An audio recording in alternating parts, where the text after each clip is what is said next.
یہ ہوا کہ حضور کی بارگاہ میں ایک دفعہ مہمان آ گیا. میرے آقا نے پتہ کرایا اپنے گھر سے کوئی کھانے کے لیے کوئی چیز، تو تمام ازواج کے گھر سے یہی جواب آیا کہ گھر میں کچھ بھی نہیں ہے.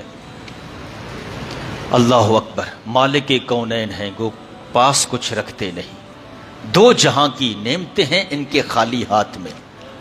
مقام یہ ہے، اور گھر میں یہ کہ مہمان آ گیا ہے تو مہمان کو کھلانے کے لیے 9 ازواج مطہرات میرے حضور کی جو ہے نا وہ موجود ہیں. 9 گھروں سے پتہ کرایا، ہر گھر سے یہی جواب آتا ہے کہ کھانے کے لیے کچھ بھی نہیں ہے گھر میں.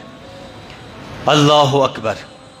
امہات المومنین کی بھی عظمتوں کو سلام کہ جنہوں نے ایک دن بھی نہیں کہا کہ یہ کیا ہے، اور آج تو معاشرہ کہاں سے کہاں پہنچ چکا ہے نا. اللہ اکبر. لیکن جب میرے حضور نے یہ سنا کہ ہمارے گھر میں کچھ نہیں، میرے آقا نے فرمایا کون ہے جو اس مہمان کی مہمان نوازی کرے گا؟ ایک صحابی اٹھ کے کھڑے گا، حضور میں کرتا ہوں. اللہ اکبر. اب گھر گئے، گھر والی سے پوچھا کہ گھر میں کچھ ہے کھانے کے لیے؟ اس نے کہا کہ نہیں ہمارے پاس تو کچھ بھی نہیں ہے، بس بچوں کا تھوڑا سا کھانا پڑا ہوا ہے جو شام کا کھانا ان کا رکھا ہے، اور کچھ بھی نہیں ہے.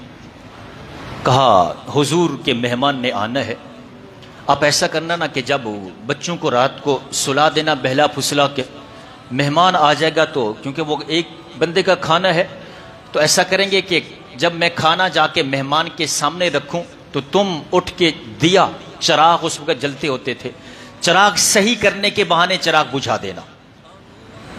اللہ اکبر. تو یوں ہم خالی برتن سامنے رکھ کے اٹھا لیں گے، برتنوں کی آواز بھی آئے گی، ہمارے منہ کی چبانے کی بھی آواز آئے گی، مہمان یہ سمجھے گا کہ ہم بھی اس کے ساتھ کھا رہے ہیں، اسے محسوس نہیں ہوگا. یہ ساری پلاننگ کر کے حضور کی بارگاہ میں حاضر ہو گئے. حضور میں مہمان کو لے جاؤں. رات کی نماز سے جب فارغ ہو گئے، عشاء کی نماز سے فارغ ہوئے، گھر لے گئے. اب کمرہ بھی ایک، اسی کمرے میں اہل خانہ، اسی کمرے میں مہمان. اللہ اکبر. جب کھانا مہمان کے سامنے رکھا جاتا ہے تو اہلیہ نے پورے اس جو کچھ ان کا طے ہوا تھا اس منصوبے کے مطابق خاتون اٹھی. اللہ اکبر. اس خاتون کی بھی عظمتوں کو سلام. یہ نہیں کہا کہ تم کرنے کیا جا رہے ہو، دیکھ نہیں لو گھر میں کیا ہے، بڑے سخی بنتے پھرتے ہو، کہ آج کی خاتونوں تو شاید جینا حرام کر دیتی، لیکن عظمت ان کی عظمتوں کو سلام. اللہ اکبر. کیسی وہ خواتین تھیں، کیوں نہ ہوتا یہ جذبہ، کیونکہ انہوں نے فیضان حضور سے جو لیا تھا، تعلیمات جو حضور کی دی ہوئی تھی. اللہ اکبر. جب مہمان گھر میں آیا، کھانا وہ بچوں کا جو رکھا ہوا تھا، بچے بہلا پھسلا کے سلا دیے گئے، وہ کھانا اٹھا کر مہمان کے سامنے رکھا جاتا ہے، اور خاتون اٹھ کے دیا جو ہے وہ چراغ جو ہے اس کو صحیح کرنے کے نسبت سے آگے بڑھی اور جا کر کے اس کو بجھا دیا.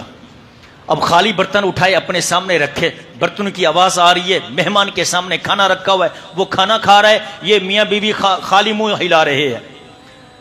جب وہ کھانا کھا چکا تو آپ گھر والوں نے برتن اٹھائے، خالی برتن اٹھا کر کے ایک سائڈ پہ رکھے، وہ کھانے کے برتن بھی اٹھا لیے، مہمان نے کھانا کھا لیا.